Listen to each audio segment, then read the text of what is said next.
My name is James Connolly, and I teach in the Department of Film, Video, New Media, and Animation at the School of the Art Institute of Chicago. So I first became interested in VGA computer monitors as an artistic platform when I went to an artist talk by Arcane Bolt, which is an art collective that includes Tomas Kamenci, Mark Beasley, and Alex Inglesian here in Chicago, though some of them now live in other cities. But in their artist talk, they showed an image of a VGA pinout. And the VGA pinout showed that you were able to hack that cable. VGA cables, video graphics array cables, was the computer video standard prior to the invention of HDMI. And just seeing the pinout, you could see that the red, green, and blue pins of the video signal generated by a VGA signal were able to be hacked discretely from each other. So having recently learned the Sandine image processor, which is a very early 1970s era video processor developed by Dan Sandine here in Chicago, I realized that it had a very similar interface because the image processor is all about creating signal paths, generating and processing video signals, and then routing them to a television through a red, green, and blue output to create additive color synthesis. Just seeing that interface, the VGA pinout, made me realize that you could use that video signal to create a kind of Sandine image processor-like DIY tool. I was an undergraduate student at the time. I had very little money to buy the still very expensive for my budget video synthesis tools that are being produced out there by professional companies. It was also at a time where VGA computer monitors and cathode ray tubes in general were being thrown out in mass. So you could find dozens of them easily if you went to the thrift store or if you just walked around a city's alleyways. They were being thrown out all over the place. So they were very readily available. And I was also really drawn to the kind of openness that these devices have as dumb devices that just receive whatever signal that you throw at them and display it. So they don't have protections built in that turn the device off if it receives an erratic signal, the way that a lot of our digital tools do. The kind of analog malleability, the ability to explore endless amounts of connections and signals and just do whatever you want makes the cathode ray tube incredibly kind of powerful as a platform, especially in the digital era where increasingly the tools that we interact with use specific protocols, specific file formats, proprietary video connectors, things that just restrict aesthetic output in production rather than open up and empower the user to create whatever they want. So the cathode ray tube and the VGA computer monitor were just readily available, but they're also conceptually and technically really interesting at that point in time. There's a great image of Kyle Evans and I surrounded by just a sea of cathode ray tubes in 2010 when we were starting a project called Cracked Ray Tube. That image shows how readily available these devices were, how cheap they were, and how easy they were to find and amass. So the collection behind me, this stack of CRTs, I largely collected in those years. 2009, 2010, 2011, kind of around there. So the good thing about combining and hybridizing digital and analog technologies is that you can generate visuals that you can't generate in digital systems within analog platforms.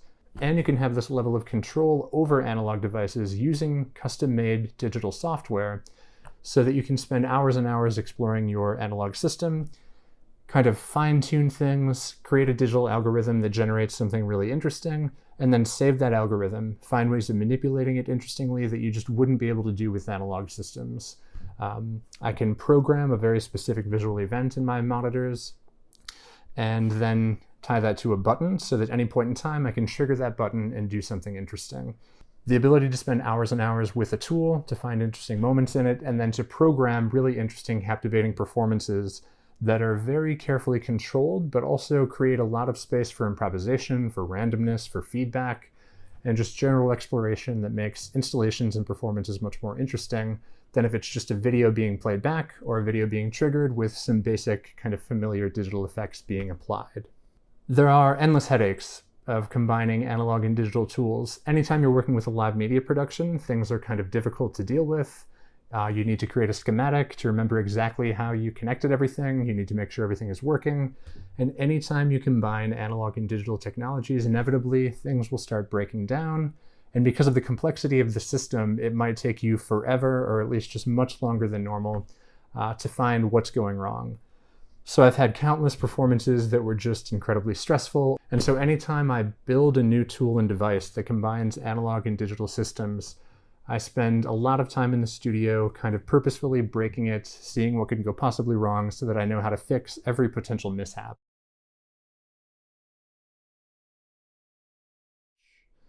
For me, the glitch is a really interesting moment where the hidden materialities or the hidden protocols, the hidden systems and structures that exist within consumer technologies that we interact with on a daily basis suddenly show themselves.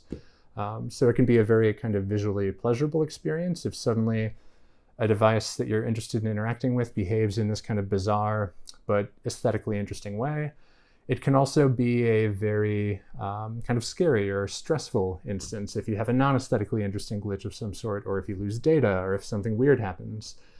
But in an era where we're increasingly interacting with technological tools that have black box protocols that are running numbers, surveilling us through various tracking systems that we're not always aware of, realizing that these devices have flaws, that they're not the perfect invisible interfaces that we're kind of told that they are by the companies that produce them, realizing that we have agency as users to truly interact with these devices in creative and not just consumption-oriented ways.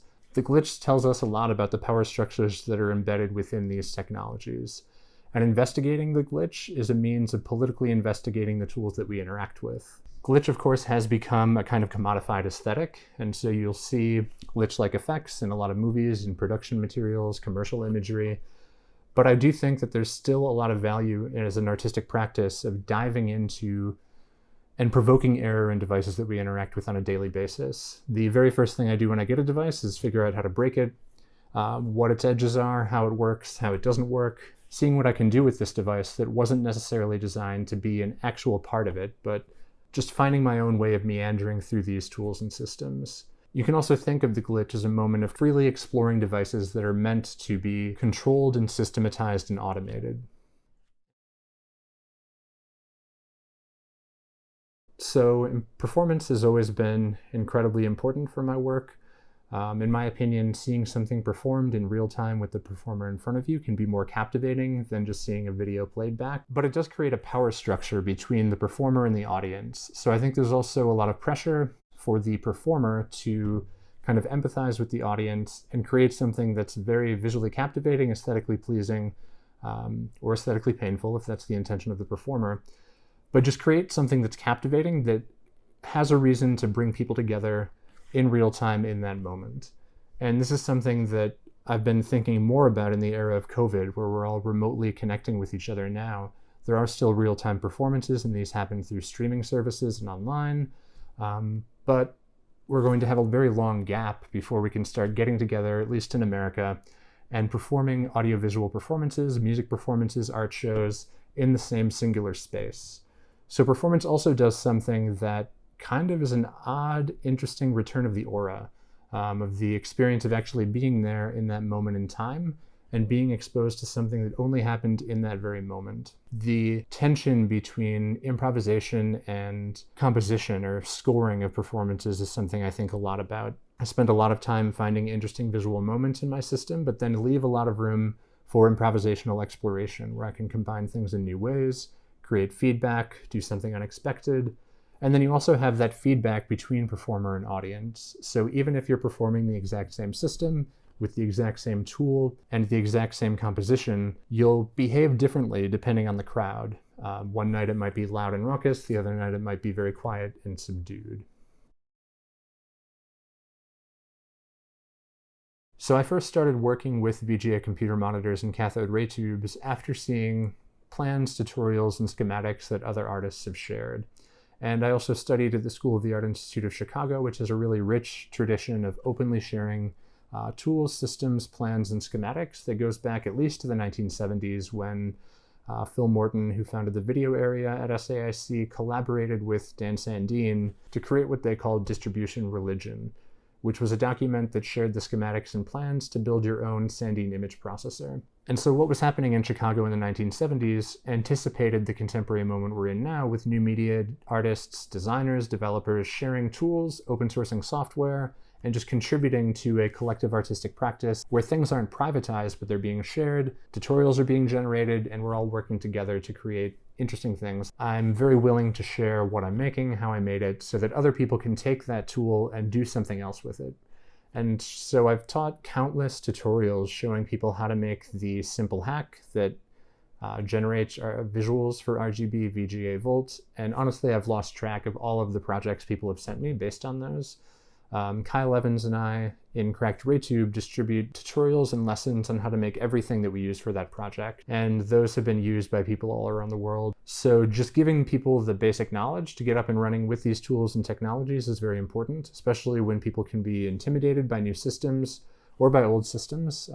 A lot of people are not familiar with analog video. And so just showing people how easy and intuitive it can be to work with these tools and how rewarding it is to just build a simple device, plug some cables together and make something really interesting happen. That's very important. So everything I make, I share the tools for. I open source it, I show documentation on my website, and I often teach tutorials so that people can make it on their own and add and contribute to this just collective artistic production that's happening all around the world.